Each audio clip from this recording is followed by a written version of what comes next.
Let me tell you a story.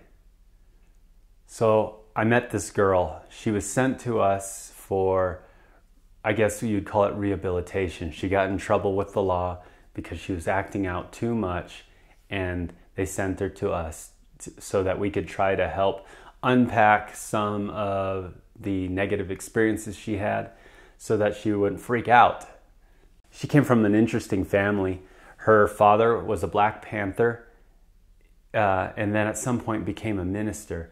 And so she was full of this crazy mix of anger and hatred, and then some sweet love.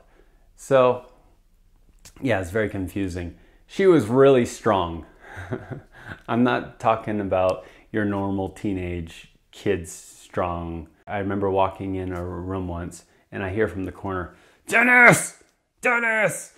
And I look over, and she's doing a handstand, and she's pushing out push-ups in a handstand position. So when she got mad, it could get pretty epic. Well, we had this epic anger outburst, and things were being thrown. And finally, I found myself sitting on a back porch with her. And I'm like, you can have more than this. These things don't have to control you. You can do more with your life. And she said, nah. And she went on to explain what that meant. She said, I'm a ghetto girl. I was born in the ghetto. I'm going to die in the ghetto. Chances are I'm going to die before I'm 21. And that made me really sad.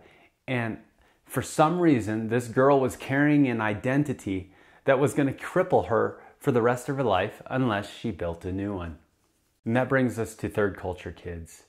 Are we doing them a favor when we say you are a third culture kid and putting such a solid box that has this many books written about it and saying this defines you, these will be your struggles? Or I would suggest we should be saying this was a third culture experience. Now, these are some of the similarities in these experiences for other people, but what was it like for you? What if we use the research that happened to ask a kid, what has it been like for you? And let them define the experience, and let them say how they felt, and let them say what they learned from it, and take these things and hopefully refine building blocks that they can build a good identity that's going to serve them well for the rest of their lives. If you think these videos can help, please like them.